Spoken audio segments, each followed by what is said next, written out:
Almost 1,400 years ago, the ancient and prosperous lands of the Middle East were on the verge of a conflict of 3 empires and 3 religions, 2 of them fighting a constant, bloody and fruitless war for centuries, one a newcomer looking to make its mark.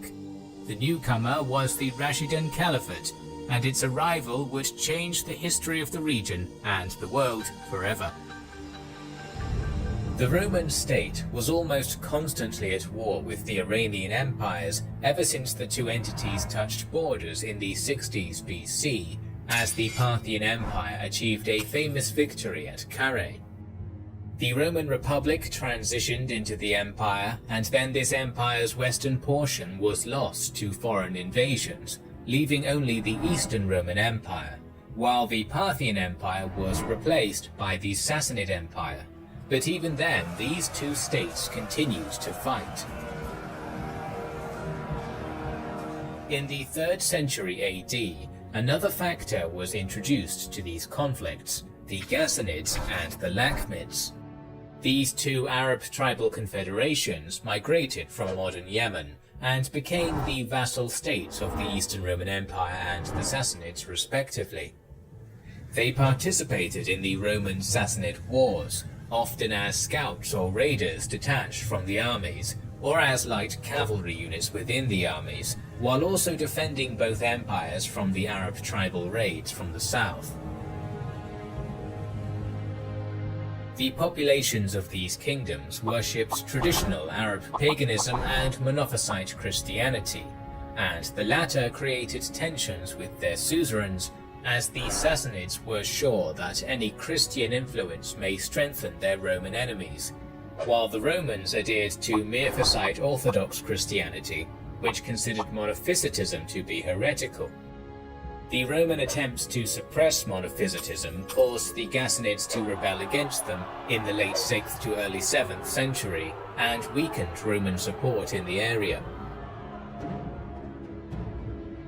On the other hand, religious tensions between the Lakhmids and the Sassanids were compounded by the attempts of Shah Khosrow II to control the region directly.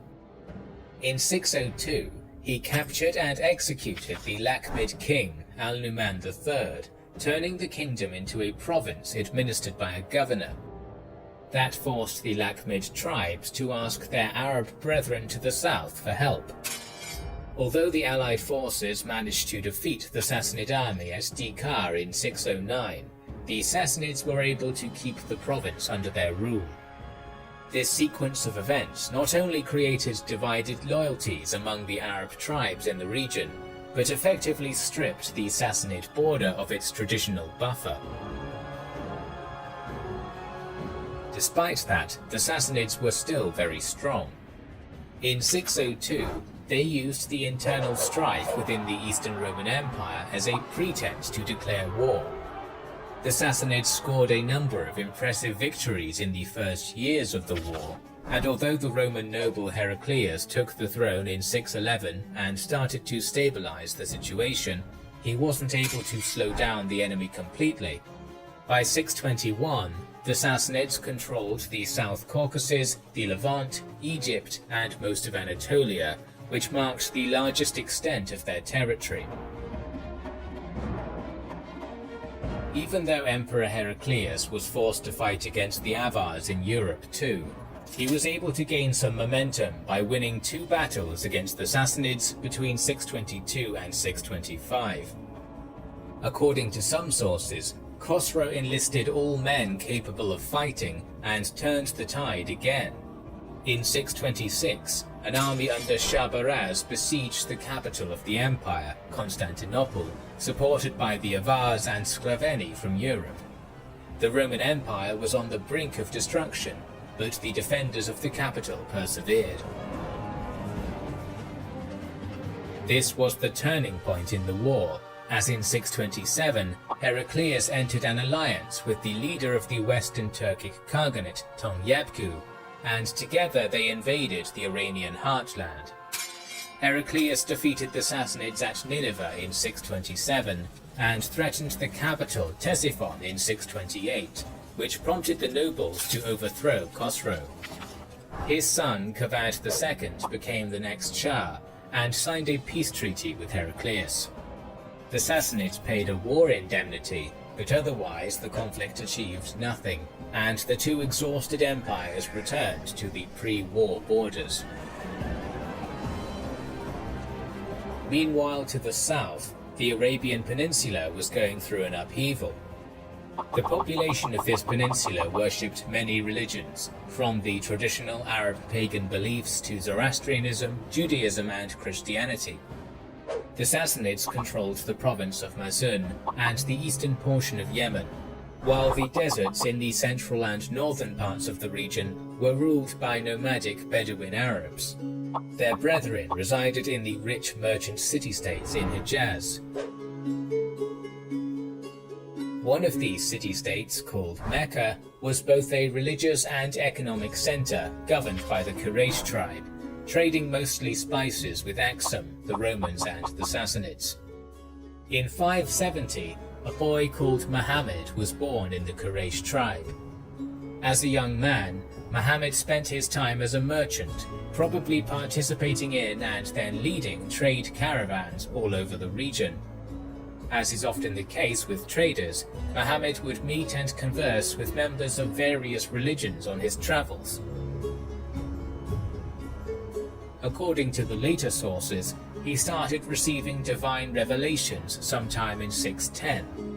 Soon this new prophet began spreading the message of a new religion, Islam, in his home city of Mecca. However, the Meccans didn't receive it well, and in 614 they started to persecute adherents of Islam. All this prompted Muhammad and his followers, the Muslims, to emigrate to Medina in 622. This started a war between the Muslims and Mecca, and by 629 the latter lost and was conquered.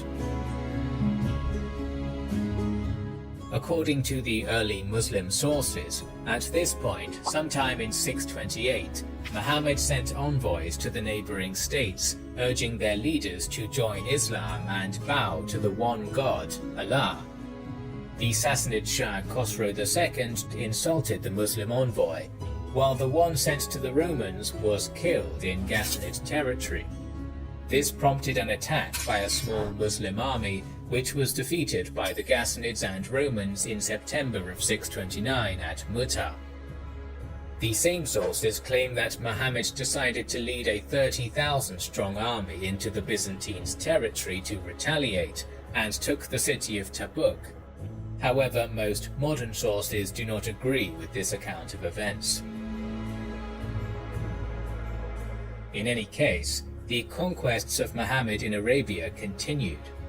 By 631, most of the Arabian Peninsula was under Muslim control. Muhammad passed away a year later. There are conflicting sources regarding the succession process, but one of the closest allies of Muhammad, Abu Bakr, became his successor with the title of Caliph. He was the first of the Rashidun Caliphs. In the meantime, Khalid II, who became the Sassanid Shah in February of 628, immediately started killing his brothers to secure the throne, which resulted in deepening disagreements between the Persian and Parthian nobles. Khalid died of plague in September, and although his 8-year-old son became the next Shah as Ardashir III, the empire was controlled by a member of the Parthian clique, the vizier Ma'ad-Jushnas. This deeply concerned the Persian party, so it allied with Khosrow's general Shahrbaraz.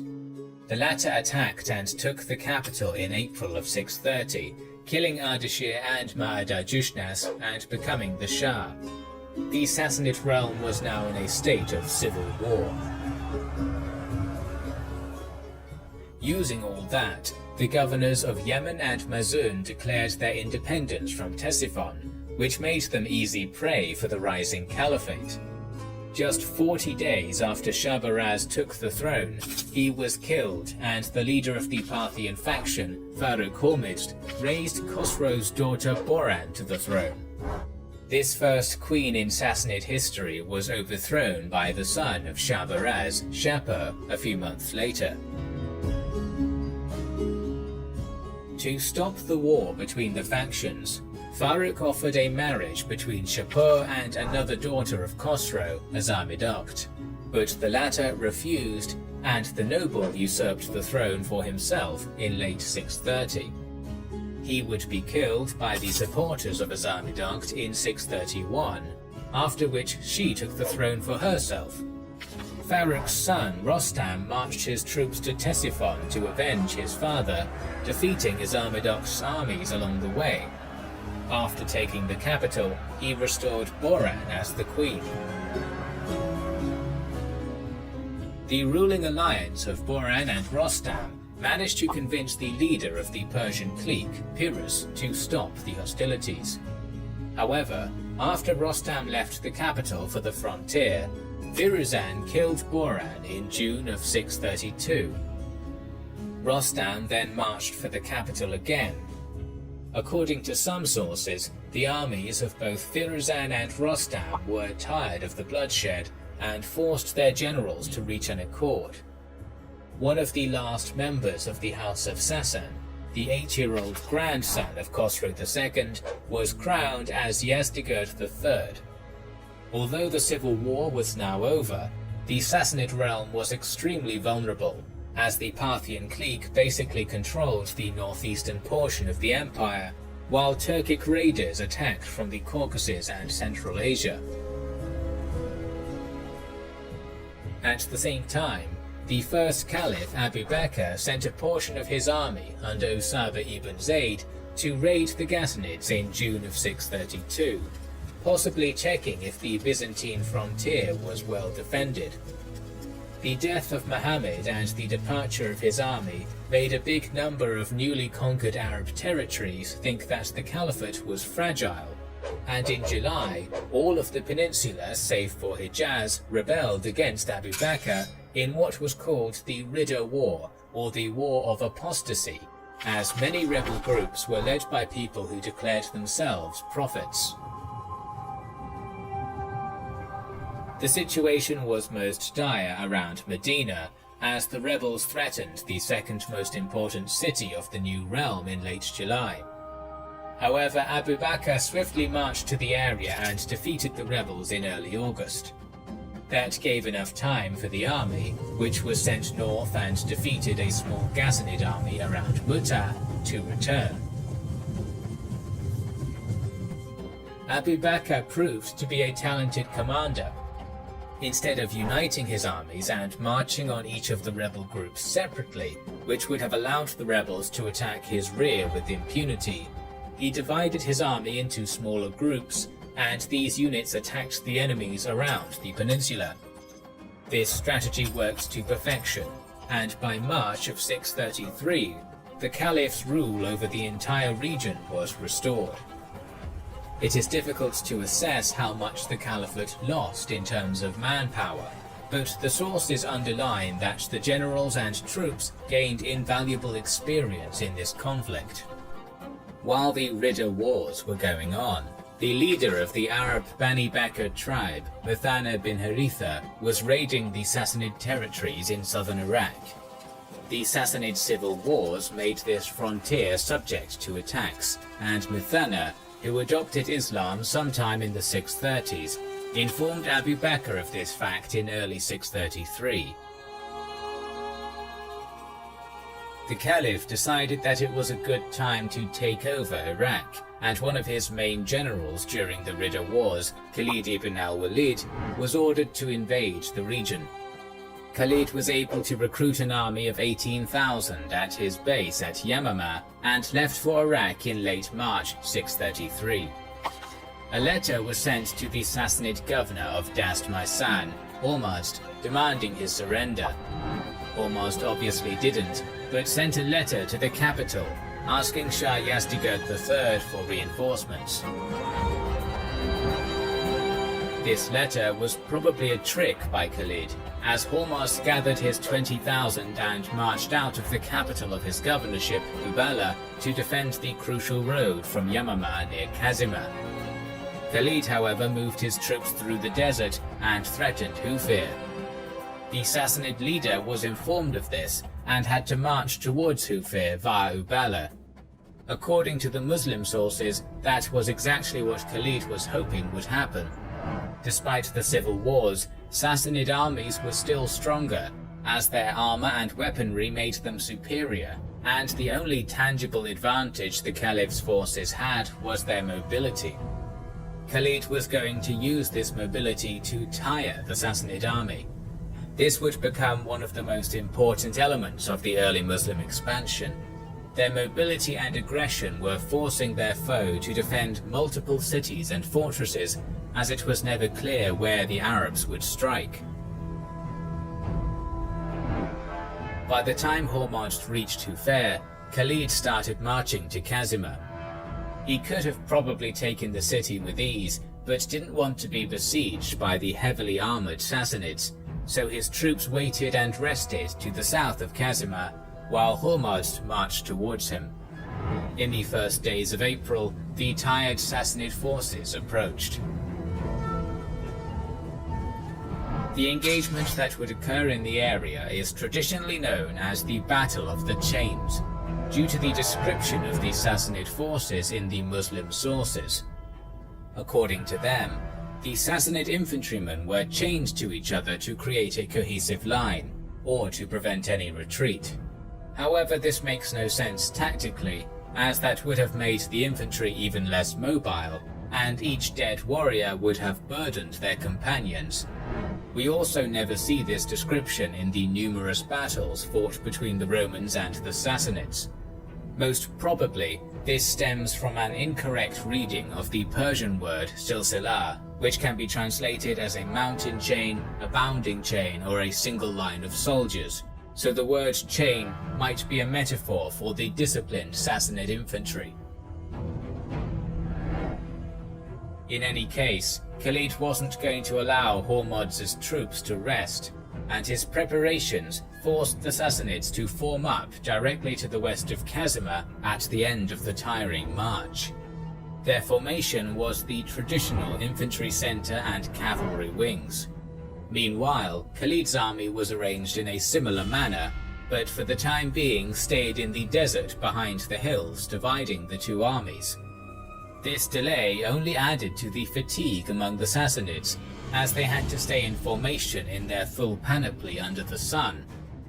However, this waiting couldn't continue for long, as the Sassanids controlled the springs in the area, so a few hours later, Khalid emerged on the hills and his troops stopped some distance away from those of Hormozd. The only surviving primary sources of this engagement belong to the Muslim historians, so we will present their view of this battle. As was customary for the region, and traditional for the Roman, Sassanid and Arab battles of the era, the battle started with a duel, as Hormozd moved forward and called Khalid to fight him one-on-one. Apparently Hormozd then dismounted and Khalid followed suit. As the two generals clashed and fought to a standstill, a few Sassanid skilled warriors attacked Khalid. Another Arab general, Kaka bin Amr, who will play a larger role in the future, saw this and also decided to join the fray, attacking Khalid's assailants. Kaka and Khalid were able to overcome the Sassanid fighters and killed Hormozd.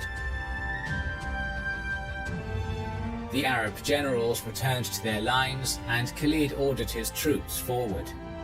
The armies engaged each other. On the wings, the balance of forces didn't allow either side to gain the upper hand, while in the center, the Muslim infantry charged their counterparts a few times, clashing and falling back without dealing much damage. However, the Muslim troops were much more rested, as even the infantrymen had travelled to the battle mounted. The Sassanid footmen weren't able to rest after their march, and each charge tired them even more. During one of the charges, Khalid's center managed to crack the disciplined Sassanid line in a few places. The Sassanid army, which was left leaderless in the wake of the duel, panicked, and the commanders leading the wings, Qubaz and Anushjan, started retreating with their horsemen. Their Muslim cavalry counterparts didn't chase the enemy horsemen, and instead enveloped the Sassanid center Soon the battle was over. We don't have a clear source on the number of casualties, but it is probably fair to assume that half of the Sassanid army was lost, while Khalid's casualties were less than a few thousand. Meanwhile, Shah Yazdegerd, who received Hormozd's letter in late March, decided to send an army under Karinz to reinforce his governor. The speed at which it happened suggests that only the forces around the capital were gathered. According to the sources, Karinz had somewhere between 15 and 25,000 men when he moved south and crossed the Tigris. He was apparently moving towards Uballa to help the governor, but after he crossed the small river named Makil, he encountered the rest of Hormozd's army led by Qubaz and Anushjan, some 10,000 troops. Karinz was told about the events of the Battle of the Chains. Simultaneously, a mobile force commanded by Muthanna appeared nearby, probably sent by Khalid to chase the remainder of the Sassanid force and scout ahead, while he was recruiting from the ranks of the Arab tribes in the area of Kazima and Hufir. We don't know what Karinz was thinking at this point, but it is clear that the Sassanids understood that they were not dealing with a minor raid, and they faced a traditional Bedouin Arab army made up of light cavalry. Catching Muthanna's mobile force in the open field would be impossible, since the Shah's army was considerably slower, so Karinz didn't move to the strategically crucial Uballa to protect it, likely worried that Muthanna would be able to attack his flank and rear. The Sassanid general decided to sacrifice Uballa and keep his position along the river in order to prevent Khalid from crossing the Tigris, and also from marching westwards to the most important city of the region, Al-Hira. In the meantime, Khalid was informed by Muthanna that a new army was moving to the south. The Sassanid position left him no other way to advance.